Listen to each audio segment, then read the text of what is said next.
புரசைவாக்கம் பரப்புரையை ரத்து செய்துவிட்டு வீடு திரும்புகிறார் விஜய். அட பாவிகளா, 6 மணிக்கு மேல அவன் அவதாரம் என்னன்னு தெரியாம புரசைவாக்கம் பரப்புரையை ரத்து செய்துவிட்டு வீடு திரும்புகிறார் விஜய். ஏயா வண்டி நிறுத்திட்ட? மணி என்ன? 6 மணிக்கு மேல ஆட்டோ ஓடாது.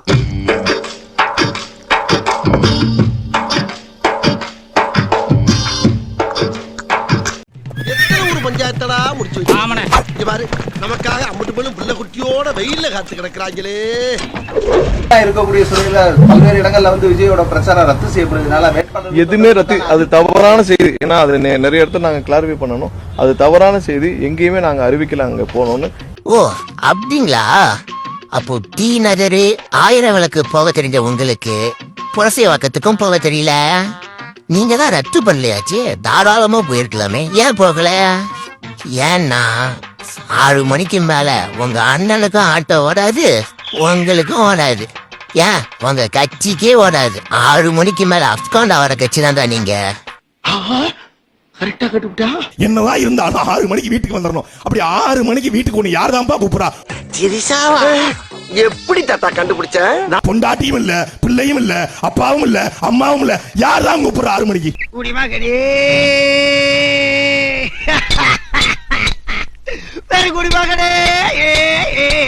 தேர்தல் அறிவிக்கப்பட்டு முதல் முறையாக தொடர்ந்து 2 நாட்கள் அவர் பிரச்சாரம் மேற்கொள்கிறார்.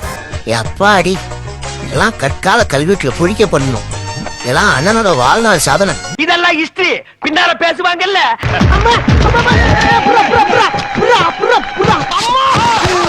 ஐயோ, அந்த லட்சத்துல ஆக்கிட்டாங்களே. ஐயோ, கண்ணென்ன புடலையா இருக்கு, பார்த்து நடந்து வரக்கூடாது.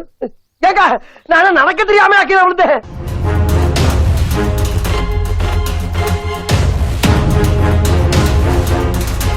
பாடி கிளீனிங் இருந்துகிட்டு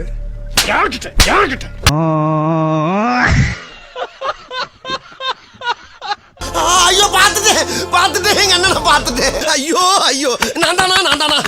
அடே பாத்து நீதானா? நீ பாத்துன்னு சொன்னா எவனும் நம்புவானா? மக்களோட பிரச்சனைகள் என்ன, மக்களோட தேவைகள் என்ன, மக்களுக்கு நம்ம என்ன செய்ய போறோம், மக்களுக்கு என்னென்ன செய்யணும், இதெல்லாம் தான் தேர்தல் பிரச்சாரத்தை சொல்லி வாக்கு கேட்பாங்க. ஆனா இவரு வட்டத்தை ராக்கெட் மாதிரி விட்டுக்கிட்டு பேட்டை பம்பர மாதிரி ஃபாலோ விட்டு மனநலம் பாதிக்கப்பட்டவங்க நடந்துட்டு இருக்காரு. திமுக ஒரு தீய சக்தி, திமுக ஒரு தீய சக்தி, திமுக ஒரு தீய சக்தி.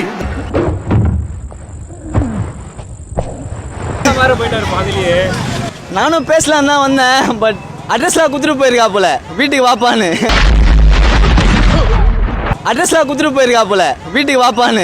என்னடா சொல்ற? அப்படி சொல்லக்கூடாது. ஜெய்காலி, ஓம்காலி, விஜய் ஒரு ஓடுகாலி. இன்னைக்கு வர ஹால் டிக்கெட் கூட வாங்க மாட்டேன்னு சொல்லி வந்து விஜய் நான் பார்க்க வந்திருக்கேன். நான் என்ன இன்னைக்கு விட்டா இனிமே எப்போ பாப்பன்னு கூட தெரியாது. என்ன படிக்கிற? +2. என்னவா போற? இன்ஜினியர். மயிராவ. மகளிரோட வாக்கு எல்லாமே தாவேக்காவுக்கு இருக்கு அப்படின்னு விஜய் சொல்றாருல. முதல்ல ஒரு சங்கீதாவா 3-7 முடிவு பண்ணிட்டுங்க, சரிங்களா? 99% வாய்ப்பு இருக்கு, கன்ஃபார்ம் விஜய் தான் வருவாரு. வாய்ப்பு இல்ல ராஜா, வாய்ப்பு கிடையாது. சினிமா நடிச்சாவே 300 கோடி 400 கோடி சம்பளம் வாங்குறவரு, கட்சியில அமௌண்ட் கம்மியா தானே வரும். அதெல்லாம் விட்டுட்டு இதுல வராருன்னா ஏதாச்சும் நல்லது பண்ணதான் வருவாரு. எல்லாம் நம்பி ஓட்டு போடுங்க. மக்களுக்கு சேவை செய்யற புனித மாதிரி ஆச்சு எவனுக்குள்ள வேணும்? நம்ம கட்சி ஆரம்பிச்சோம்னா ஏதாச்சும் ஒரு இடைத்தேர்தல் வரும்ல, அங்க நம்ம கட்சி சார்பா வேட்பாளரை நிறுத்தி நம்மளுக்கு ஒரு 7% 8% ஓட்டு இருக்குன்னு நிரூபிச்சோம்னா, நாளைக்கு பொது தேர்தல் வரும்போது ஒரு ஆல் இண்டியா பார்ட்டி கிட்ட டீலிங் பேசணும்னு வச்சுக்க, ஒரு 500 கோடி கொடுப்பா. ஜெயிச்சாலும் கவலை இல்ல, தோத்தாலும் கவலை இல்லன்னு வாங்கி டிக்கி கடையில் அமுக்கிக்க வேண்டியதானே. நீங்க யாருக்கு ஓட்டு போடுவீங்க? நம்ம தளபதி தான். உங்களுக்கு இன்னும் ஓட்டு வயசே வரலையே. அது அப்படிதான். நான் தன்னந்தனி ஆளு, நீ ஏளனமா பாரு, நான் கொஞ்சம் நகுந்தேனா வாயை திறந்த வாயிலே எத்திய தூண் துப்பிடுவேன். நம்ம வந்து ரெட்டலையும் வேண்டாம், டிஎம்கே வேண்டாம். இவனை ஒழிச்சு கட்டிட்டு இந்த திருட்டு பையங்களை புதுசா ஆட்சி கொண்டாடுவணும்னு இலவசமான வேலை வாய்ப்பு, கவர்மெண்ட் வேலை வாய்ப்பு, இதுதான் நான் கொடுப்பேன். இல்ல சீமான். அது யாரு? ஒருத்தன் மைக்க பிடிச்ச பேச்சுக்கிட்டு சொன்ன மாதிரி பதவிகள் அந்த பதவியிலேயே இருந்து அதுவும் வேணாம், நான் பிறந்த மக்களுக்கு ஏதாவது செய்யணும் அப்படின்றதுக்காக இங்க அரசியலுக்கு வந்திருக்காரு. அட பாவி, யாருமே இல்லாத கடையில யாருக்குடா தியாத்திர? உன் கடமை உணர்ச்சிக்கு ஒரு அளவே இல்லையாடா?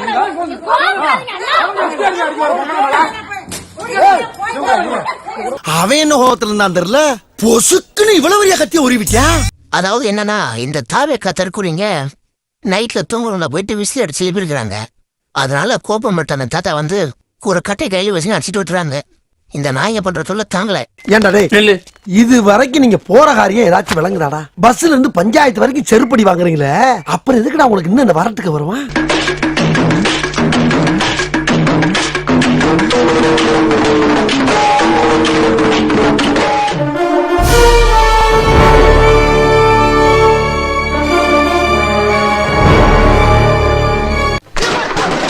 அல்ல குற்றாலத்துல இருக்க வேண்டியதெல்லாம் இங்க வந்து ஏன் அவசரம் வாங்குறீங்களா? அமைதியா வேலை பாருங்க, அப்புறம் செஞ்சுக்கலாம். டிஎம்கே தான் வரும், டிவிகே எல்லாம் வரவே வராது, டிவிகே எல்லாம் வாய்ப்பே இல்லை, நாம போட்டு விடுற சரியா? அரோகரா அரோகரா தான் அண்ணனுக்கு வந்திருக்கிறதே பிள்ளைக்கா பையன், பிள்ளைக்கா பையன், விஜய் நான் யாரு? கிளம்ப சொல்லு நீ. ஆஹா, ஒண்ணு குடித்தாங்கய்யா, ஒண்ணு குடித்தாங்கய்யா. இப்ப மொச்ச காலாண்டி, நேத்து பேச்ச மலையில மொச்ச காலா, நீங்களா வந்துட்டீங்க பேசுறதுக்கு, இப்படி புடிங்க போட்டா போயிடுவோம். உனக்கு தெரிஞ்சு போச்சா? உலகத்துக்கே தெரியும்டா நாணத்தல. அந்த பொண்ணு டிஎம்கே, அந்த பொண்ணு டிஎம்கே, அந்த பொண்ணு எடுங்க, அந்த பொண்ணு டிஎம்கே. நான் நீங்க வாங்க இங்க எடுலாம். இப்போ இந்த தருணத்துல இந்த தோல்வி உங்களுக்கு எந்த அளவுக்கு பாதிச்சிருக்கு, அதுதான் தேவை எனக்கு. அதுக்காக நீங்க அழுவ கூடாது. அதெல்லாம் ஒண்ணும் இல்ல இல்ல, நீங்க அழுவுறீங்க. இல்ல சார், இல்ல கண்ணு கலங்குது. அழுவல சார். இல்ல வந்துடுச்சு. சாரி, அழுவுடா எரும மாடு, அழுவுடா. நல்லவள அழுவ ஆரம்பிச்சான். எபிசோட் 8. பொண்டாட்டிய வச்சு ஒழுங்கா குடும்பம் பண்றதுக்கு யோகியதை இல்லாத அந்த விஜய்க்கு வந்து ஒரு ஆட்சியா? பெண்களை தாங்குறாரா? மகளிர் தினத்தன்னைக்கு சொல்றாரு, தான் பொண்டாட்டிய பாரு, தான் தைக தகப்பனார பாரு, தன்னுடைய அப்பனை பாரு, எல்லாத்தையும் பிச்சு விட்டு ஒருத்த மட்டும் நடிகையோட ஓடிக்கிட்டு போனா இவனெல்லாம் பெண்களை காப்பாத்துறாரா? நீ கேட்ட ஒவ்வொரு கேள்வி என்ன செருப்பால் அடிச்ச மாதிரி இருக்குடா. மாதிரி இல்ல, உண்மையிலே செருப்பால தான் அடிச்சேன். அவரு நேர்ல பாக்குற வாய்ப்பு கிடைச்சா என்ன பேசுவீங்க, என்ன பண்ணுவீங்க? இன்னும் செத்துறணும், சத்தியம் செத்துறணும். இல்லப்பா, கேக்குறாங்க என்ன பண்றீங்க அப்படின்னு ஏதாவது பேசணும்னு முயற்சி பண்ணா நீங்க என்ன கேட்கணும்னு நினைப்பீங்க? பேசவே மாட்டீங்க. இருந்துருண்ணா, அப்படியே இருந்தா அவ்வளவுதான். எனக்கு என் முன்னாடி வேணுமா விஜய் வேணும்னு கேட்டா தளபதி தானே. அவனா நீ? தளபதி தானே, செத்துருனா? உண்மையை சொல்றேன், சத்தியமா தளபதி தான். ஏண்டா எங்களை இன்னமுமாடா நம்பிக்கிட்டு இருக்க? அவர் பாத்துட்டு பாரு, என்ன சொல்லுங்க. நீ தானே அடுத்த சிஎம். அதுக்கு ஏன் ஆட்டோ டயரை நாய் மோந்து பாக்குற மாதிரி இவ்வளவு கிட்ட வந்து பாக்குற? போதுமாண்ணா. ஆனா பயில சொல்ல, எனக்கு என் அம்மா அப்பா முக்கியமோ இல்லையோ, எனக்கு தளபதி தான் முக்கியம். உன்னையெல்லாம் சின்ன வயசுலயே கள்ளி பால் கொடுத்து கொண்டிருக்கணும்டா. நல்லா மூஞ்சிய பாரு, சேவிங் பண்ண மலை குரங்கு மாதிரி. ஊழல் செய்யவே மாட்டான். ஊழலை ஒழிக்கணும்னு சொல்றீங்க. இப்ப ரீசெண்டா வெளியாக போற ஜனநாயகம் படம் இருக்குல்ல சார், அந்த படத்துக்கு வந்து ஒரு 150 ரூபாய்க்கு உங்களால கரெக்டா ஒரு டிக்கெட்டே கொடுக்க முடியல. இல்லப்பா, நான் சொல்றேன், அந்த 150 ரூபா டிக்கெட்டே வந்து அதிக விலைக்கு பிளாக்ல விற்க விடுது. அந்த ஊழலே ஒழிக்க முடியல. ஆட்சிக்கு வந்தா என்ன பண்ணுவீங்க? இங்க எத்தனை பேர் வாங்கியிருப்பாங்களா? ஸ்டார்ட் பண்ணு.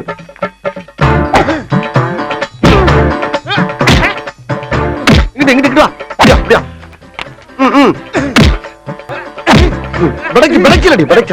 மண்டல மட்டும் அடிச்சிடாத, குலக்கேசல் உள்ள போயிருவேன். சரியா? உங்க வீட்டு பிள்ளையா நினைச்சு எல்லாரும் என்னை மன்னிச்சிருக்க.